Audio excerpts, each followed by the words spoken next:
Mister prime minister جناب عمران خان.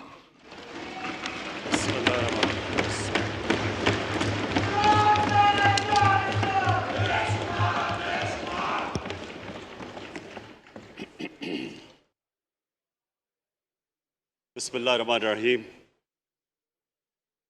ایاک نعبد و ایاک نستعین. میں سب سے پہلے اپنی الائڈ پارٹیز، اپنے اتحادیوں کا دل سے شکریہ ادا کرتا ہوں کہ ابھی بھی اور ہر مشکل وقت میں جس طرح آپ میرے ساتھ کھڑے رہے ہیں. آپ کا بہت بہت شکریہ. میں اپنے پارلیمنٹیرینز، اپنی ٹیم کا، میں آپ کا شکریہ ادا اس طرح کرتا ہوں کہ میں نے جو آپ کی کل شام کو جو آپ کے حالات دیکھے تو مجھے یہ احساس ہوا کہ آپ سب کو بڑے دل سے تکلیف تھی کہ جو ہمارا وہ سینٹ کا یہ ادھر حفیظ شیخ کے الیکشن میں جب ہارے ہیں تو میں جو آپ سب کو دیکھا تو مجھے بڑا اچھا لگا. مجھے ایک ٹیم آپ میں نظر آئی اور انشاءاللہ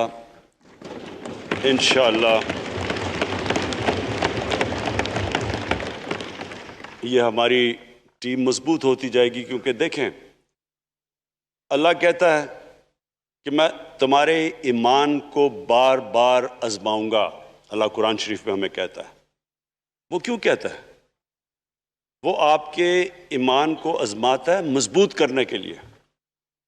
جب آپ ایک مشکل وقت سے نکلتے ہیں آپ اور مضبوط ہو جاتے ہیں. اللہ نے ایک انسان کو ایک ایسا چیز، ایک ایسا اس کا جو سب سے بڑی جو اس کی مخلوق ہے، اشرف المخلوقات، اس کو جو اللہ نے بنایا ہے اس کے اندر اس نے ایک کنڈیشن لگا دی ہے کہ اگر آپ نے بڑا انسان بننا ہے تو مشکل وقت کا سامنا کرو، ریزسٹنس کے ساتھ جاؤ.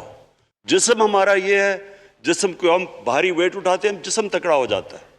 ذہن کو جتنا ہم آزمائیں گے اور آزمائشوں میں ڈالیں گے، سب سے بڑا جو پاور ہاؤس ہے وہ ہمارا ذہن ہے، وہ اور تکڑا ہو جاتا ہے، انسان تکڑا ہو جاتا ہے. پارٹی بھی تب تکڑی ہوتی ہے جب وہ مشکل وقت سے نکلتی ہے. آپ نے کسی کو تباہ کرنا ہے تو اس کو آرام کی زندگی دے دو، وہ تباہ ہو جاتا ہے، ڈکے کر جاتا ہے انسان. تو میں اپنی پارٹی کو آج خراج تحسین پیش کرتا ہوں کہ آپ اس مشکل وقت سے نکلے. بڑے مجھے انڈیویجول ایم این ایز کا پتہ ہے کہ انہوں نے کتنی کوشش کی یہاں پہنچنے کے لیے، آج اس ووٹ کے لیے. تو میں اور مجھے کئیوں کی طبیعت بھی ٹھیک نہیں تھی، تو میں آپ سب کا آج شکریہ ادا کرتا ہوں. آج میں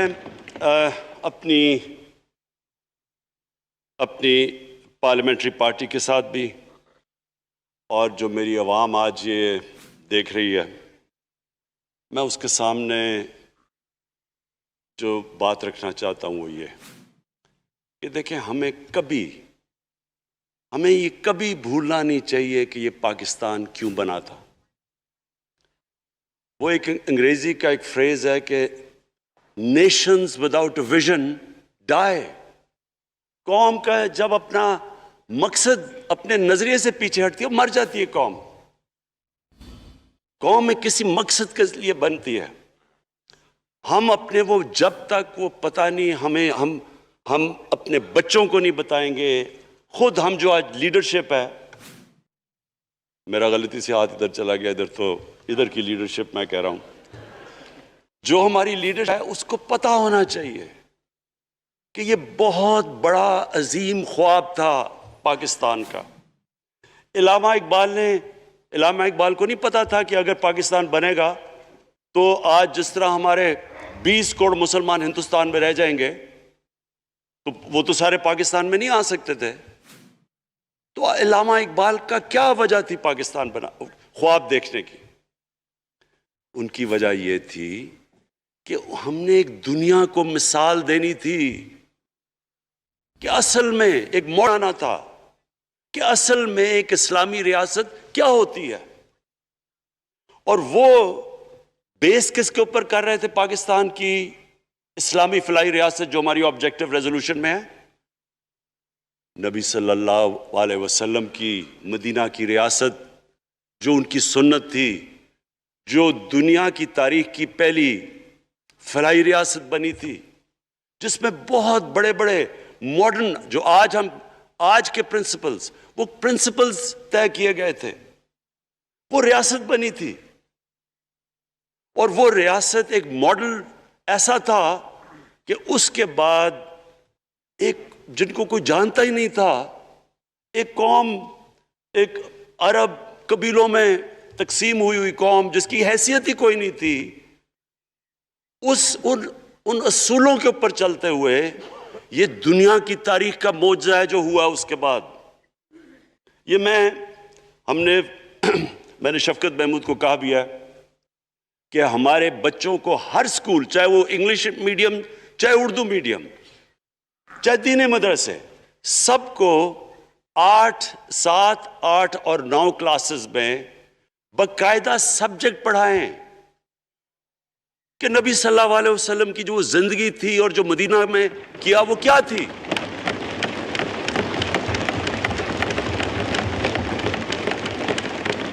تاکہ ان کو پتہ چلے کہ اس ملک کا مقصد کیا تھا.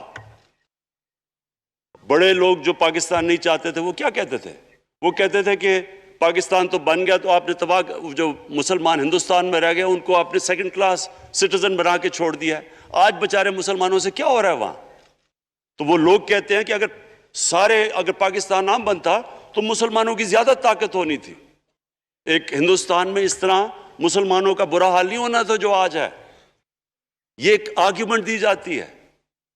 اور اگر ہم پاکستان کو جس مقصد کے لیے بنا تھا اگر ہم ادھر نہیں لے کے جائیں گے تو وہ ٹھیک کہہ رہے ہیں. یہ تو نہیں تھا کہ وہاں ٹاٹا برلا تھے جو اربوں پتی اور یہاں یہ شریف اور زرداری اربوں پتی بن جائیں، اس لیے تو نہیں پاکستان بنا تھا. یہ ایک بڑی ہمیں ری الائن کرنا چاہیے اپنے نظریے کی طرف. ہمیں اپنا رخ چینج کرنا چاہیے واپس کہ یہ بڑا عظیم خواب تھا پاکستان کا. اور وہ جو تاریخ تھی، وہ جو اصول انہوں نے سیٹ اپ کیے، جن لوگوں کی حیثیت ہی نہیں تھی، یہ تاریخ کا حصہ ہے کہ اس کے بعد انہوں نے دیکھتے دیکھتے 15، 20، 30 سالوں کے اندر دنیا کی امامت کی.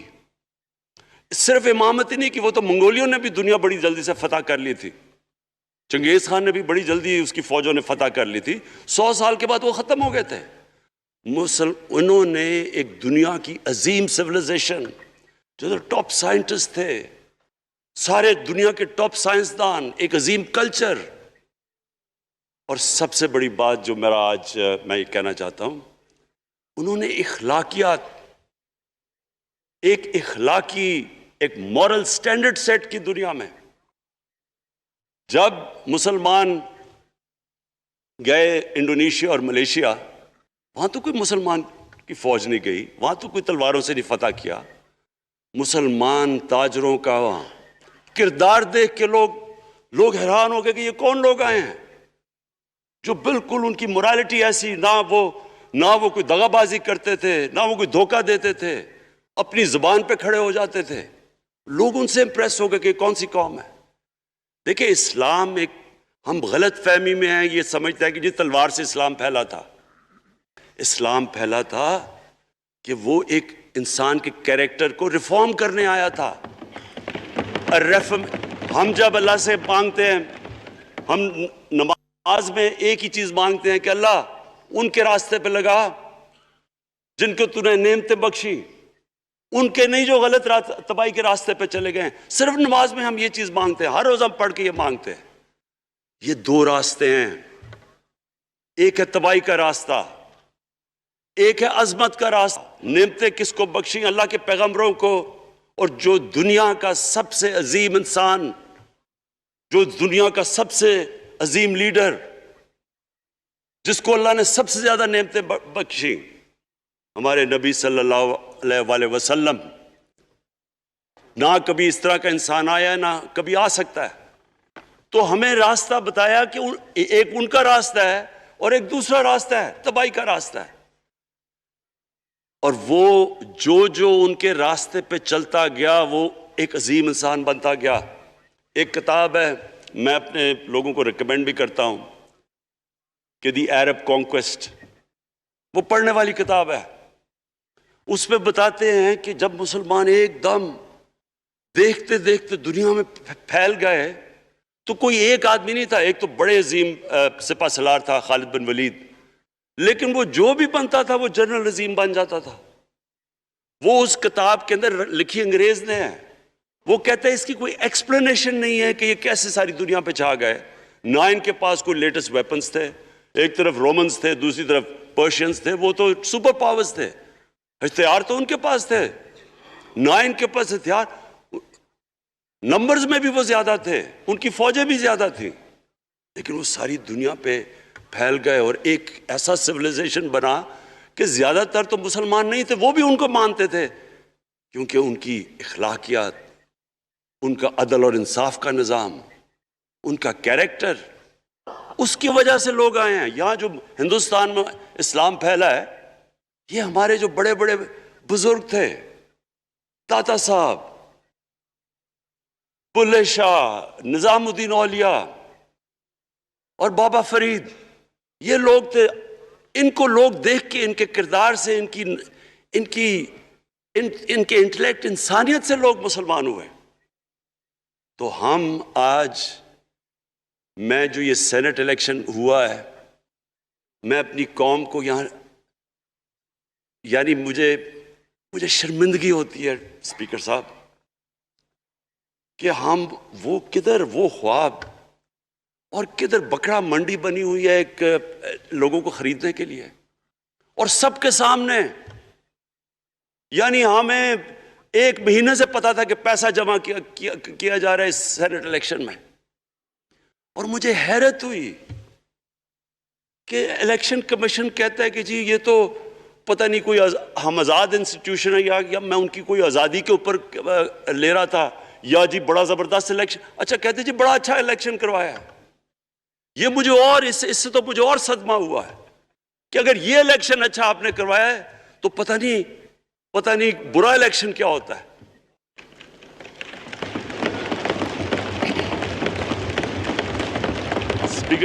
اسپیکر صاحب یہ دیکھیں، مجھے یہ افسوس یہ ہوتا ہے کہ ہم ایک چیز سمجھتے نہیں ہیں. ہم کہتے ہیں نا جی ہمارے معاشی حالات بہت برے ہیں. دیکھیں جی ہماری ڈیفیسٹ تھے، یہ ہمارے کرنٹ اکاؤنٹ، یہ جو بھی ہم کہتے ہیں، قرضے چڑھے ہوئے ہیں. یہ جو قرضے چڑھے ہوئے ہیں یہ ایک بیماری کے سمٹمز ہیں. بیماری کچھ اور ہے. اخلاقی طور پہ ہماری قوم کو تباہ کیا ہے، پھر معاشی تباہی آتی ہے. آج مجھے ایک ملک کا بتا دیں جس کی اخلاقیات اوپر ہو، جن کے مورل سٹینڈرڈز اوپر ہوں اور وہ غریب ہو. ایک ملک مجھے بتا دیں. اور کوئی ملک مجھے بتا دیں جتنا مرضی پیسہ ہو، وسائل ہو، سب کچھ ہو، لیکن وہاں کی بھی جو لیڈرشپ کرپٹ ہو، وہ مجھے بتا دیں کہ اس میں خوشحالی ہو. دیکھیں یہ ساتھ ساتھ جاتا ہے. اس وقت کیا ہوا تھا مدینہ کی ریاست میں؟ کیا انہیں کوئی سونا تیل مل گیا تھا؟ کیا ہوا تھا؟ ان کے پاس کوئی پیسے آ گئے تھے؟ کیسے وہ اوپر اٹھ گئے تھے؟ کوئی انہوں نے قرضے لیے تھے؟ کس طرح اٹھے تھے اوپر؟ دنیا کے عظیم لیڈر نے ان کی اخلاقیات اٹھا دی تھی. صادق اور امین،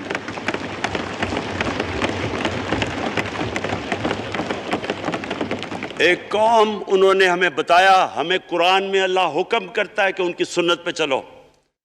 اللہ جب ہمیں کہتا ہے ان کی سنت پہ چلو، کیا ہم اللہ کو کوئی فائدہ پہنچا سکتے ہیں؟ ہماری بہتری کے لیے کہتا ہے.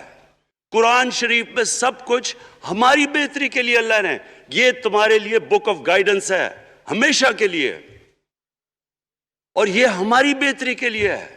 تو وہ جب ہمیں کہتا ہے کہ نبی صلی اللہ علیہ وسلم کے راستے پہ چلو، وہ ہماری بہتری کے لیے کہتا ہے.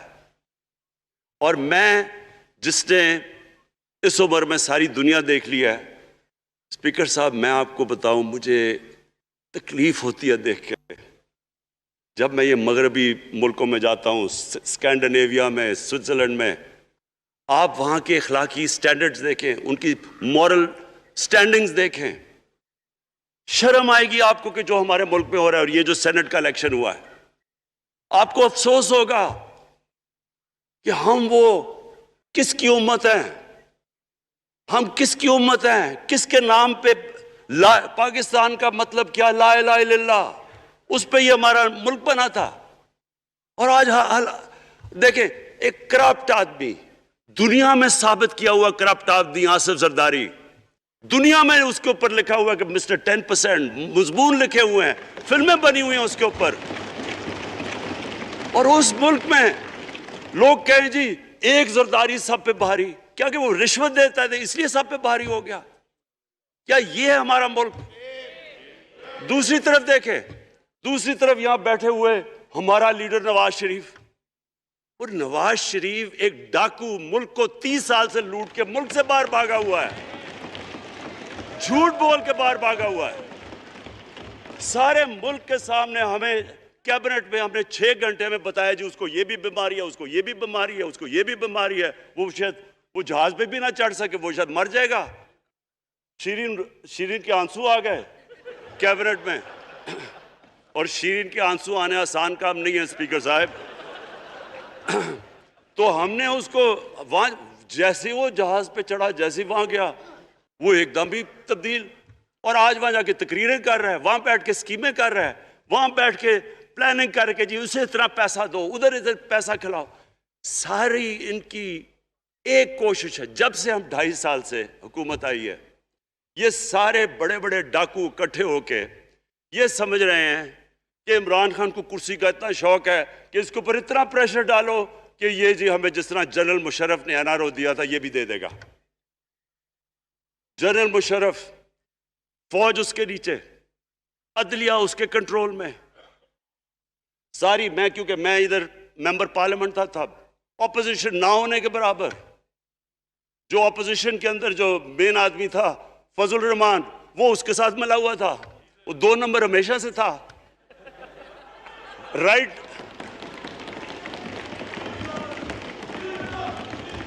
اور وہ آدمی جس کے پیچھے امریکہ ان کی جنگ لڑ رہا تھا، سب کچھ وہ ان کے پریشر میں آ کے ان دونوں کو این آر او دیا. اور اتنا بڑا اس ملک کے اوپر اس نے جرم کیا ہے.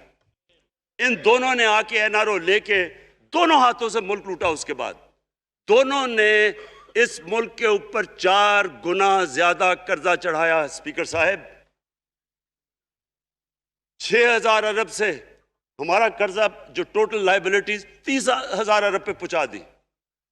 آج ہمارے اوپر کیا مسئلہ ہے؟ ہمیں یہ قرضوں کی قسطیں دیتے ہوئے بیچارے لوگوں کے اوپر بوجھ ڈالنا پڑتا ہے. یہ جو مہنگائی ہے اس کے بعد میں بعد میں بات کرتا ہوں، لیکن میں پہلے یہ بات کمپلیٹ کر لوں. یہ دیکھیں اسپیکر صاحب، میں یہ 2.5 سال سے تماشے دیکھ رہا ہوں. یہاں پہلے دن پرائم منسٹر بن کے پرائم منسٹر تقریر کرنے جا رہا ہے، کھڑے ہو کے تقریر نہیں کرنے دی. کیوں تقریر نہیں کرنے دی؟ کیونکہ ان کو پہلے دن سے ڈر تھا کہ یہ ہمارے جو کرپشن کے کیسز یہ معاف نہیں کرے گا. کرپشن کے کیسز ہم نے نہیں بنائے تھے اسپیکر صاحب، یہ سارے ان کے دور کے کیسز بنے ہوئے ان کے اوپر. آپس میں تو ان کا مکا تھا، اپنا نیب کا چیئرمین آپس میں مل کے کیسز ان کے بند کر رہا ہے. عدلیہ اس وقت کی عدلیہ وہ ان کے ہاتھ میں تھی. ان کو تو مسئلہ ہی کوئی نہیں تھا. وہاں $60 ملین آصف زرداری کا سوئٹزرلینڈ میں پڑا ہوا ہے. وہ جج کہہ رہا ہے کہ واپس لے کے آؤ. وہ یوسف رضا گیلانی جو یہاں سے سینیٹر بنا ہے، وہ پاکستان کا $60 ملین پڑا ہوا ہے سوئٹزرلینڈ میں. وہ جج کہہ رہا ہے کہ واپس لے کے آؤ. وہ کہتا نہیں جی میں نہیں خط لکھتا. بھئی آپ کے باپ کا پیسہ تھا، پاکستانی قوم کا پیسہ تھا. اس کے اوپر وہ ڈسکوالیفائی ہو جاتا ہے. وہ ایسے پھر ہے جس طرح نیلسن منڈیلا کا ڈسکوالیفائی ہو گیا. اسپیکر صاحب، میں یہ چیزیں آپ کو اس لیے بتا رہا ہوں، میں تو ان کو 30 سال سے جانتا ہوں. دیکھیں، جب تک ہم اس ملک میں اپنی اخلاقیات ٹھیک نہیں کریں گے، مورل سٹینڈرڈز ٹھیک نہیں کریں گے، جب اس طرح کے الیکشن ہوں گے کہ کھل کے پیسہ چل رہا ہے اور ہم کہیں گے نہیں جی وہ پٹواری کیوں پیسے لیتا ہے تو وہ تھانے دار کیوں پیسے لیتا ہے، وہ سرکاری نوکر، وہ تو بیچارہ جو نچلا طبقہ ہے وہ تو واقعی جس طرح شیخ رشید نے کہا ہے مہنگائی جو بڑی ہے بیچارے لوگوں کی تنخواہ میں گزارا نہیں ہو رہا، ان کو ہم کہہ رہے ہیں کہ آپ بالکل ایماندار بنیں، اور یہ جن کا اتنا ان کے پاس پیسہ ہے اسپیکر صاحب، میں آپ کو یقین سے کہتا ہوں ان کو خود نہیں پتا کہ ان کا کتنا پیسہ باہر پڑا ہے، اتنے 30 سال سے چوری کر رہے ہیں یہ پیسہ، اور 30 سال سے پیسہ چوری کر کے اب ان کی کوشش یہ ہے کہ عمران خان کے اوپر پریشر ڈالو سارے چور مل کے کہ جی کبھی ہم گورنمنٹ گرا دیں گے، کبھی ہم وہ نکلاتے ہیں وہ۔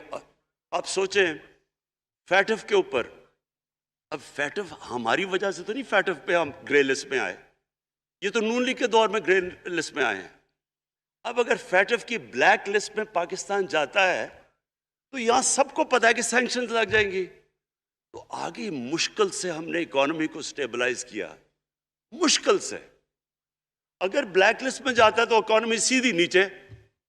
آج جو لوگوں کو مشکل پڑی ہوئی ہے، اور مشکل پڑی ہوئی ہے ہمارے لوگوں کو مہنگائی کی، اس کی وجہ یہ ہے کہ ہمارا روپیہ جو تھا تقریباً 107 روپے کا آج 160 روپے کا، تو جب روپیہ گرتا ہے تو ساری چیزیں باہر سے مہنگی ہو جاتی ہیں، پٹرول، ڈیزل، بجلی۔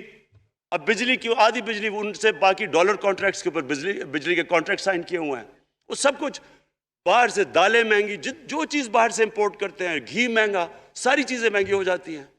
تو یہ سوچ لیں کہ اگر ہمارے اوپر سینکشنز لگ جائیں، اگر ہمارے اوپر فیٹف کی سینکشنز لگ جاتی تو یہ تو آپ تو سوچ ہی نہیں سکتے کہ یہ ملک میں کیا حال ہونا تھا۔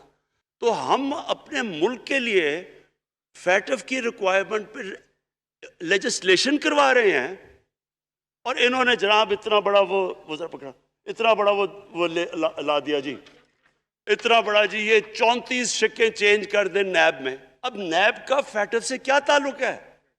انہوں نے سمجھا کہ اب عمران خان قابو آ گیا، اب تو یہ ڈر کے فیٹف کی بلیک لسٹ سے اب تو جناب ہمیں یہ 34 شکیں سائن کر کے تو نیب کو ختم کر دے گا۔ مطلب یہ کہ صرف ان کی چوری کے کیسز ختم ہو جائے، بس 1 پوائنٹ ایجنڈا ان کا۔ اور میں نے آپ کو پہلے دن یہاں سے کہا تھا، پہلے دن یہاں کھڑے ہو کے میں نے کہا تھا کہ ان کا صرف 1 پوائنٹ ایجنڈا، میں ان کو جانتا ہوں، میں ان کو جانتا ہوں، جب یہ سارے اپوزیشن میں میرے ساتھ تھے، ان کا صرف ایک خوف ہے کہ یہ NRO نہیں دے گا، لہٰذا اس کو اتنا بلیک میل کرو، اور اب فیٹف کے اوپر تو یہ پھنس گیا ہے تو اب اس سے لے لو، اس سے کنسیشن لے لو تاکہ نیب ختم ہو جائے۔ اب سوچیں کیا ان کو ملک کا فکر ہے؟ کیا ان کو نہیں پتا تھا کہ کیا ہونا ہے اگر فیٹف کی بلیک لسٹ پہ چلے جاتے ہیں؟ اس کے بعد انہوں نے جلسے کرنے کی کوشش کی، بڑا جی پبلک نکالیں گے ہم، مینار پاکستان کے اندر جلسہ۔ مینار پاکستان کا یہ جانتے نہیں، دیکھیں ان کے بھی آ گئے ایک شہزادہ ایک شہزادی جنہوں نے زندگی میں کبھی کام کیا ہی نہیں ہے، نہ ان کو پتہ ہے کہ سٹرگل ہوتی کیا ہے۔ جناب مینار پاکستان خود ہی اخباروں کے اندر اپنے آپ کو پیسے خرچ کر کے اخباروں میں ذرا نمایاں کر کے جناب انہوں نے مینار پاکستان میں جلسہ کر لیا۔ اب میں تو جانتا ہوں مینار پاکستان، اور میں تو اپنے لاہور کو بھی جانتا ہوں، میں تو اپنے لاہور شہر کو بھی جانتا ہوں۔ وہ لاہور شہر ملک کا کوئی پیسہ چوری کیا ہو اس کے خلاف تو نکلائے گا، لیکن بڑے بڑے ڈاکو اگر وہ سمجھ رہے ہیں کہ اپنی چوری بچانے کے لیے لاہور شہر کو نکالیں گے تو وہی ہوا جو ان کے ساتھ مینار پاکستان میں ہوا۔ اب آ کے جو اور ڈاکٹر فہمیدہ مرزا نے بڑا اچھا آپ کو ایکسپلین کیا، انہوں نے بتایا کہ یہ کیوں ضروری تھا اوپن بیلٹ۔ انہوں نے بتایا کہ الیکشن کمیشن کی تو ریکوائرمنٹ ہے کہ آنسٹ ہو، فری اور فیئر الیکشن ہو، تو انہوں نے 2008 میں چارٹر آف ڈیموکریسی میں کہا ہوا کہ جی اوپن بیلٹ ہونی چاہیے دونوں پارٹیز نے، اور اس کے بعد ایک دم وہاں سے دونوں سب ادھر سے بھاگ کے اور کہتے نہیں جی خفیہ بیلٹ ہونی چاہیے۔ میں نے تب کہہ دیا کہ خفیہ بیلٹ کا ایک مقصد تھا، سارے مل کے کوشش کریں گے کہ حفیظ شیخ کو ہرائیں، اور وہ جو آدمی جیتا ہے پاکستان کا کرپٹ ترین آدمی. میں ایک چیز آپ کو آج کہتا ہوں, یوسف رضا کے آپ صرف ایسٹس دیکھ لیں, پرائم منسٹر بننے سے پہلے تھے اور اس کے بعد کیا ایسٹس ہیں. ایک چیز دیکھ لیں, کوئی آپ کو کچھ کرنے کی ضرورت نہیں ہے. آپ کو پتا چلے گا انہوں نے اس نے کیا کیا اپنے زمانے میں. تو اس کو لا کے یہاں بٹھا کے تو جناب انہوں نے سارا پیسہ لگا کے, اور ہمیں سب پتا تھا کیا ہو رہا ہے, اور اس کو جا کے جناب انہوں نے ہروا دیا حفیظ شیخ کو. اب کیا پیغام گیا سارے ملک میں اس کا؟ میں نے کیوں یہ آج ووٹ آف کانفیڈنس لی ہے, اس کا کیا پیغام گیا دنیا میں؟ سارے لوگوں کے سامنے اوپن ہارس ٹریڈنگ, لوگوں کو راتوں کو کال کر رہے ہیں. یا میں تو خاص داد دینا چاہتا ہوں, میرے ممبرز بیٹھے ہیں, خواتین بیٹھی ہیں جن کو کالیں گئی ہیں رات کہ جی 2 کروڑ سے ریٹ شروع ہوگا, ہم اب آپ کو آگے پیسے دیں گے. ان کو ساروں کو پیسے آفر کر رہے ہیں. اور پھر اگر میں صرف الیکشن کمیشن کو ایک چیز کہنا چاہتا ہوں, آپ مہربانی کریں پاکستان کی ایجنسی سے صرف ایک سیکرٹ بریفنگ لیں. آپ ان کو اندازہ ہوگا کتنا پیسہ چلا اس الیکشن کے اندر, پتہ چلوائیں کیا ہوا اس الیکشن میں, تاکہ آپ اس طرح کی سٹیٹمنٹ نہ دیں کہ جی ہماری کوئی آزادی ختم کر رہی ہے. میں آپ کی آزادی ختم کر رہا ہوں یہ کہہ کے آپ کہ یہ جو الیکشن میں ہوا ہے. اسپیکر صاحب, میں آج اس اوکیزن کے اوپر, کیونکہ مجھے اس پہ کافی, میں 2.5 سال یہ بڑی چیزیں برداشت کرتا رہا ہوں, اور میں اس لیے صبر سے کرتا رہا ہوں کیونکہ ملک اتنا ہمارا مشکل میں ہے. جو ہمیں ٹائم ملا جب میری گورنمنٹ آئی, میں آپ کو یقین سے کہتا ہوں کہ ساری زندگی میری تو سٹرگل میں گزری. جو بھی آپ انسان کسی چیز میں کمپیٹ کرتا ہے, اگر آپ نے ملک میں اپنے سب سے ٹاپ 11 کھلاڑیوں میں پہنچنا ہے تو ایک بہت سارے ملک میں مقابلہ کر کے آپ وہاں پہنچتے ہیں, اس میں ایک بڑی سٹرگل ہوتی ہے, اونچ نیچ ہوتی ہے بڑی. اور پھر اگر آپ کو دنیا کے لیول پہ آپ کو اپنا, اگر آپ کو منوانا ہے, اس کی اور ایک سٹرگل ہوتی ہے.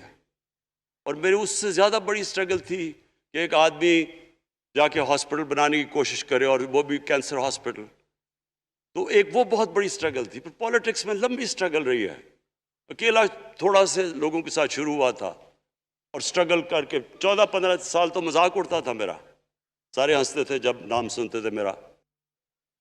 تو ایک سٹرگل کر کے یہاں پہنچا ہوں.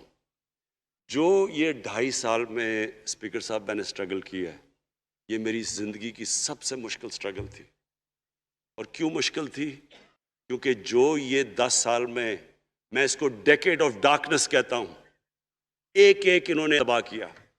صرف 10 سال پہلے اداروں کے حال دیکھ لیں, کوئی ادارہ اٹھا لیں, پی آئی لے لیں, ریلوے لیں, سٹیل مل 8 ارب روپے کا پروفٹ لے کے بیٹھی ہوئی تھی. 8 ارب روپیہ سٹیل مل میں پروفٹ تھا جب تک کہ زرداری نے ہاتھ نہیں مارا اس کو. اپنا وہ ریاض لال جی فرنٹ مین رکھ کے ہمارے سامنے, میرے پاس آئے لوگ چیمبر والے, انہوں نے کہا جی یہ سٹیل مل سستی بلٹس اس کو بھیج رہا ہے, اس کے تھرو پیسے دے رہا ہے. وہ سٹیل مل آج بند پڑی ہے. ایک ادارہ انہوں نے تباہ کیا, بھرتیاں کی لوگوں کی. وہ ادارے اتنے بڑے بڑے ہو گئے ہیں کہ وہاں پینشنز ہی اتنی آ گئی ہے کہ کچھ بچتا ہی نہیں ہے سیلریز اور پینشن کے بعد کے ادارے کو ٹھیک کر سکے. ایک ادارہ تباہ کیا.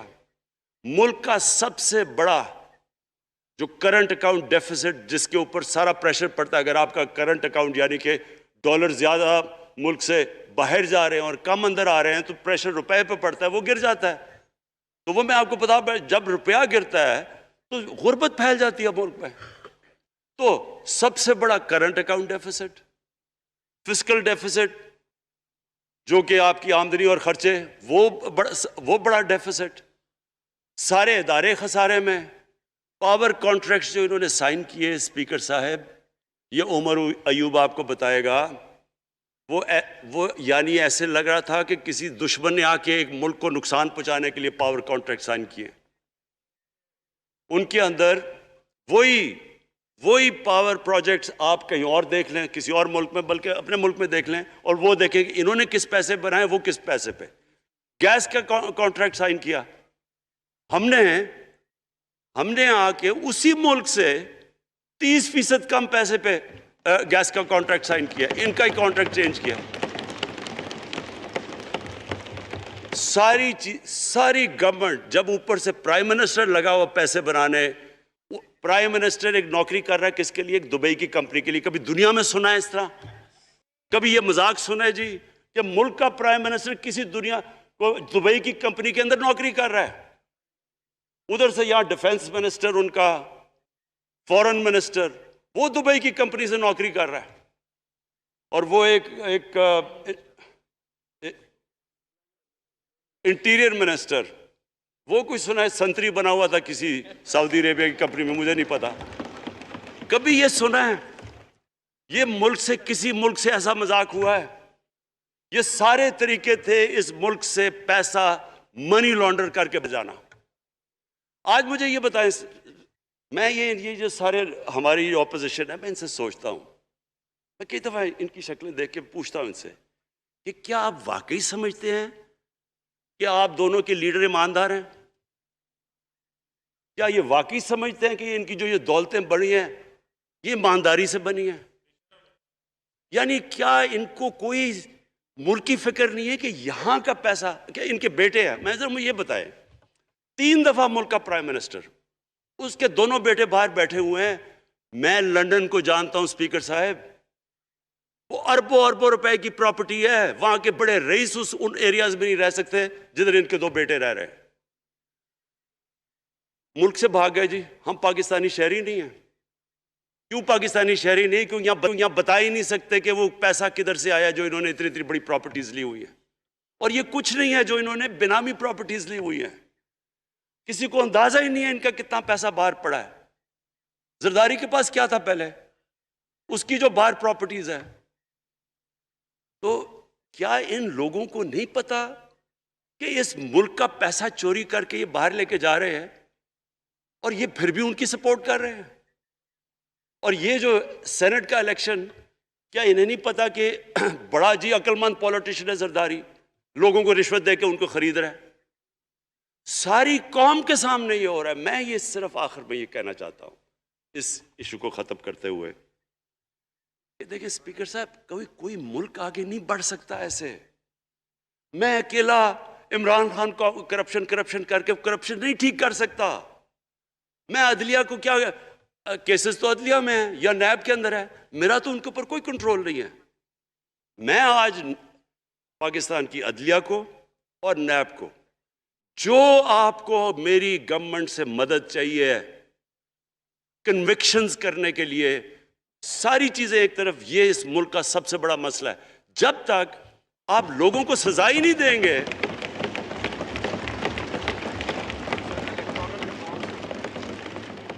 جب تک لوگوں کو سزا ہی نہیں ملیں گی.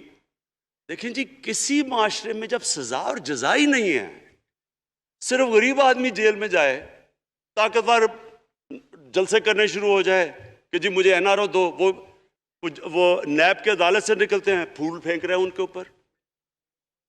اربوں روپے کی چوری کی ہوئی ہے انہوں نے. وہ تو اسپیکر صاحب، میں ایک معاشرہ کرپشن کے خلاف لڑتا ہے. آپ جتنے مرضی قانون بنا دیں، وہ کرپشن کے خلاف، وہ کرپشن نہیں ختم کر سکتے. معاشرہ فیصلہ کرتا ہے کہ ہم نے اس ملک میں کرپشن نہیں ہونے دینی. معاشرے کی اخلاقیات ایسی ہونی چاہیے کہ جو کرپٹ آدمی ہو وہ کبھی اس کی شکل نہ دکھا سکے پبلک کے اندر. جو میڈیا کا رول ہے، میں اپنے میڈیا والوں کو بھی کہنا چاہتا ہوں، جو اسحاق ڈار سے کیا تھا ہارڈ ٹاک میں اسٹیون سیکر نے، وہ ہر جگہ یہ ہوگا. آپ جب بھی کسی بھی مغربی معاشرے میں کسی نے پبلک کا پیسہ چوری کیا، اس کی جرت نہیں ہوگی ٹی وی پہ جانے کے لیے. میں نے تو وہاں دیکھا ہوا ہے، بڑے بڑے نام، ایک دھبا لگتا ہے آپ کے اوپر کرپشن کا کیس، آپ سارے میڈیا سے باہر ہو جاتے ہیں. یہاں ہر روز شام کو بیٹھ کے اربوں روپے کی کرپشن کی ہوئی ہے، ان کو کسی نے قتل کیے ہوئے ہیں، اور آرام سے بیٹھ کے جناب میں لیکچر دے رہے ہوتے ہیں. اسپیکر صاحب، معاشرہ لڑتا ہے، اس کے اندر ہمیں سب کو مل کے اپنے ملک کو اگر بچانا ہے، معاشی طور پہ بھی بچانا ہے، پہلے ہمیں اپنے اخلاقی سٹینڈرڈز ٹھیک کرنے پڑیں گے. سارے ملک کو مل کے لڑنا پڑے گا. اگر ہم نے اپنے بچوں کے مستقبل کو بچانا ہے، اپنی آنے والی جنریشنز کو بچانا ہے، اس ملک کو ایک عظیم ملک بنانا ہے، تو وہ شروع ہوگا جب ہم مدینہ کے ریاست کے سب سے بڑے اصول، عدل اور انصاف، کیونکہ انصاف اور عدل جب ایک معاشرے میں آ جاتا ہے، جب ایک معاشرہ کھڑا ہو جاتا ہے میریٹوکریسی کے اوپر، جب ایک معاشرے میں صرف ایک جو کرپٹ ہے، جتنا مرضی طاقتور ہو وہ جیل میں جاتا ہے اور عام آدمی اوپر آ سکتے ہیں، وہ معاشرہ تب آگے بڑھتا ہے۔ تو میں صرف اس کے اوپر یہ کہنا چاہتا ہوں کہ مجھے ساری قوم کی اس میں مدد کی ضرورت ہے۔ میں اپنی ساری زندگی کوشش کر چکا ہوں اور کرتا رہوں گا۔ میں تو اپنی پارٹی کو یہ بھی کہا تھا کہ اگر میری پارٹی ساری بھی چھوڑ دے، میں اکیلا بھی ان کے خلاف لڑتا رہوں گا۔ میں تو کبھی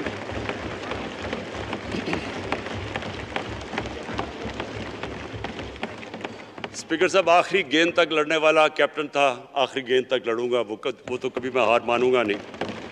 لیکن یہ وقت آ گیا ہے کہ ملک کو اپنے آپ کو بچانا ہے، آنے والی جنریشنز کو ہم نے بچانا ہے۔ ہم تب تک نہیں کر سکتے انفارچونیٹلی جب تک ہم سب مل کے فیصلہ کریں کہ یہ جو اوپر بیٹھے ہوئے ہیں، جنہوں نے 30 سال سے ملک کو چوری کر رہے ہیں، ان کو ہم بجائے وہ صحافی جا کے کہہ رہے ہیں جی ہائی کورٹ کے اندر کہ جی اس کو تقریر کرنی دینی ہے، وہ نیلسن منڈیلا جو باہر بیٹھا وہ تقریر کرنا چاہیے جی، پتہ نہیں عوام کو سننا چاہیے کہ وہ یہاں سے بھاگا کیسے، اس کے پیسے کیسے، یعنی کہ میں حیران ہو گیا تب۔ اور اب اسپیکر صاحب میں صرف مختصر بات کر دوں آگے کی۔ دیکھیں، پاکستان ایک مشکل وقت سے نکل کے اب ہم ایک سٹیبل اور آگے بڑھنے کے سٹیج پہ آ گئے ہیں۔ ہماری اللہ کا شکر ہے، جو سب سے مشکل چیز ہوتی ہے کرنٹ اکاؤنٹ، بڑی دیر 17 سال کے بعد 5 مہینے پاکستان کا جو کرنٹ اکاؤنٹ ہے وہ سرپلس پہ چلا گیا۔ یعنی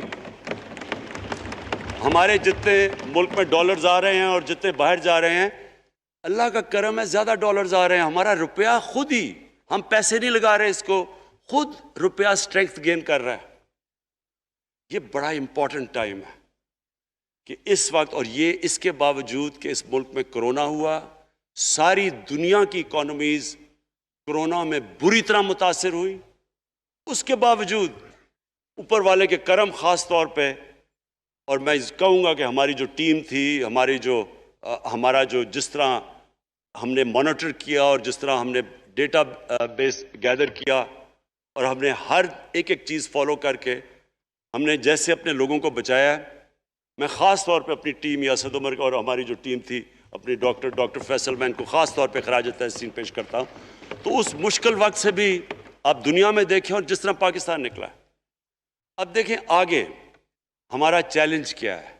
ہمارا چیلنج یہ ہے کہ ہم اپنی جو ایکسپورٹس ہیں ان کو بڑھائیں، کیونکہ صرف گروتھ ایک ہی طرح ہوتی ہے، ایکسپورٹ لیڈ۔ اللہ کا شکر ہے کہ بیرون ملک پاکستانیوں نے ریکارڈ پیسہ پاکستان بھیجا ہے، جو کہ ہمارے ملک میں آیا ہے ریمیٹنسز کے۔ اب ہم نے انویسٹمنٹ کے اوپر لگے ہوئے ہیں۔ اس وقت سب سے زیادہ کمپنیز رجسٹر ہوئی ہیں SECP میں، اس کا مطلب کہ نئی انویسٹمنٹ پاکستان میں آنے والی ہے، لوگ تیار ہو گئے انویسٹ کرنے کے لیے۔ ہمارا صرف مسئلہ اسپیکر صاحب ایک ہے، بجلی کا۔ یہ بڑا مسئلہ ہے، کانٹریکٹ مہنگے سائن کیے ہوئے، جو کانٹریکٹ سائن کیے ہوئے ہیں جس پہ وہ بجلی پروڈیوس ہو رہی ہے، بدقسمتی سے وہ اگر بجلی کی قیمت بڑھاتے ہیں تو لوگ آگے ہی اور مشکلوں میں پڑے ہوئے ہیں، بجلی کی وجہ سے سب چیزیں مہنگی ہو جاتی ہیں۔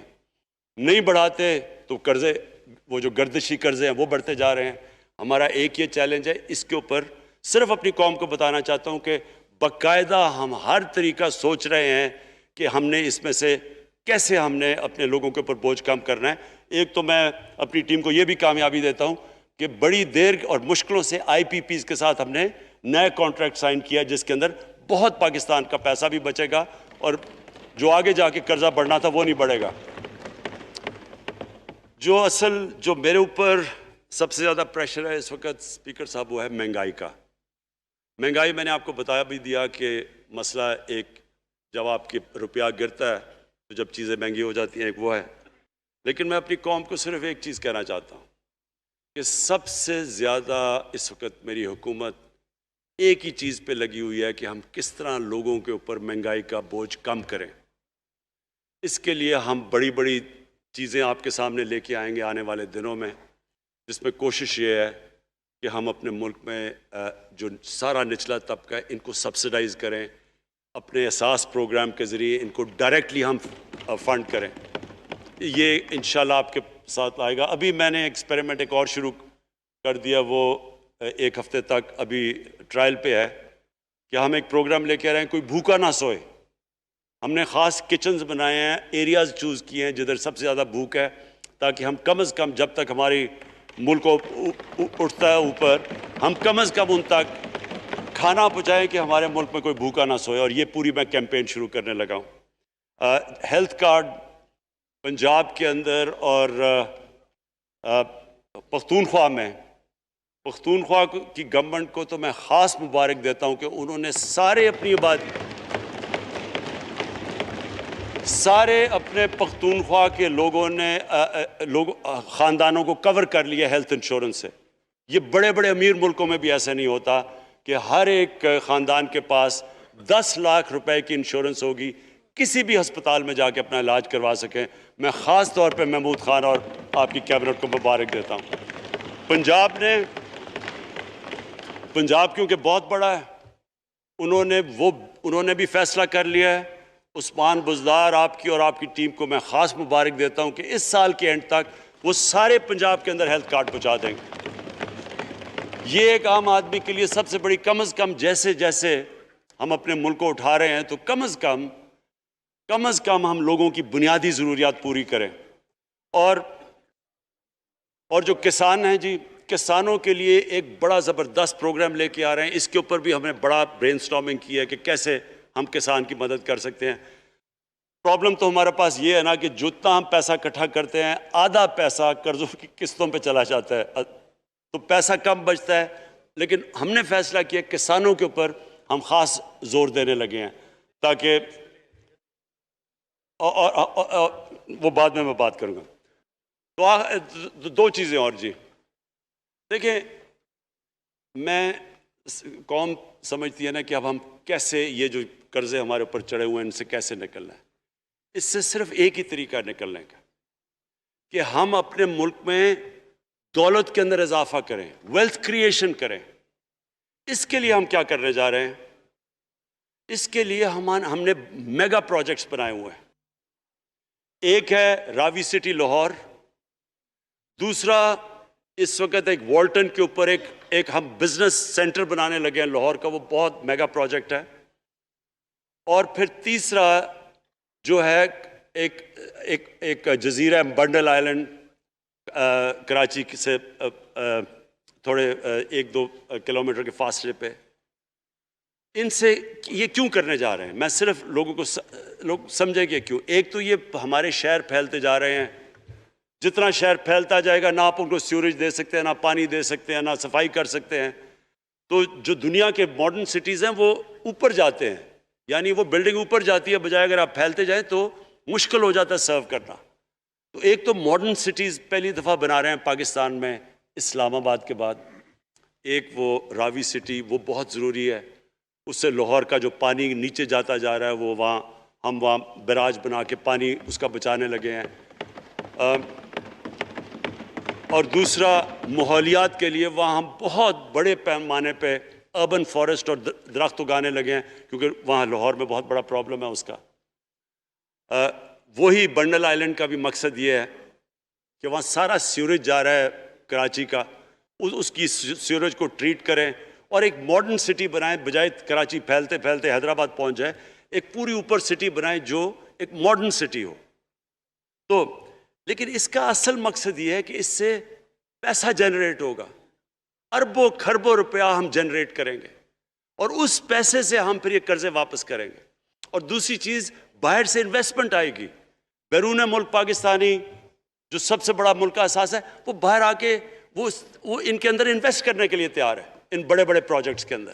اور جیسے فورن ایکسچینج آئے گا، ہمارے ریزروز بڑے ہوں گے، ہمارا روپیہ سٹیبل ہوگا، اور اس سے جو ویلتھ کریشن ہوگی، اس سے ہم پھر اپنے قرضے واپس کریں گے.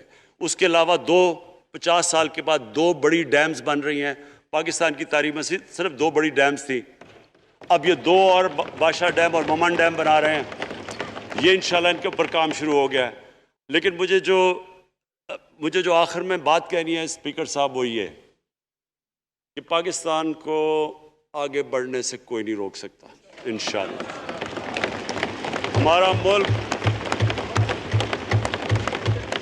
ہمارے ملک میں، کیونکہ میں شاید ہی لوگ اتنا اپنے ملک کو انہوں نے اس طرح دیکھا ہے جیسے میں نے سارا ملک پھیرا ہوا ہوں. اللہ نے ہر قسم کی نعمت دی ہے. اس ملک میں جو پوٹینشل ہے شاید ہی کسی ملک میں ہے. اس کا جو لوکیشن ہے جیو اسٹریٹجک وہ بھی شاید ہی کسی ملک کے پاس ہے. 12 موسم اللہ نے دیے ہوئے ہیں، یہاں اوپر سے لے کے نیچے تک کچھ بھی اگا سکتے ہیں. زرخیز زمین ہے جس کو ہم صحیح طرح استعمال نہیں کر پا رہے کیونکہ ہماری ساری پروڈکٹیوٹی بڑی کم ہے، ٹیکنیکس بڑی پرانی ہے. چائنا کے ساتھ مل کے اس طرف بھی ہم جا رہے ہیں کہ اپنی پروڈکٹیوٹی بڑھانے کے لیے. اس ملک کے اندر سب سے بڑی چیز ایک نوجوان آبادی ہے. اور آگے جو جسے کہتے ہیں کہ اگلی جو ریولوشن، 4th انڈسٹریل ریولوشن کے بعد یہ جو ٹیکنالوجی کی ریولوشن آ رہی ہے، اس میں ہمارے پاس ایک ینگ آبادی ہے اور اس کے اوپر اب ہم پورا زور لگائیں گے. اور انشاءاللہ یہ جو ہماری آبادی ہے یہی ایک ینگ آبادی پاکستان کو اٹھا دے گی اگر ہم ان کو صحیح معنی میں ٹیکنیکل ایجوکیشن دے دیں. جو میں الیکشن کمیشن کیونکہ بڑے ناراض ہو گئے تھے کہ میں نے کہا وہ الیکشن کے اوپر میرے کامنٹس تھے، میں ان کو یہ کہہ دوں کہ ہم نے یہ فیصلہ کیا ہے الیکٹرل ریفارمز کا. ہم اب ٹیکنالوجی کے اوپر وہ جو EVM مشینز ہیں، الیکٹرانک مشینز لے کے آئیں گے.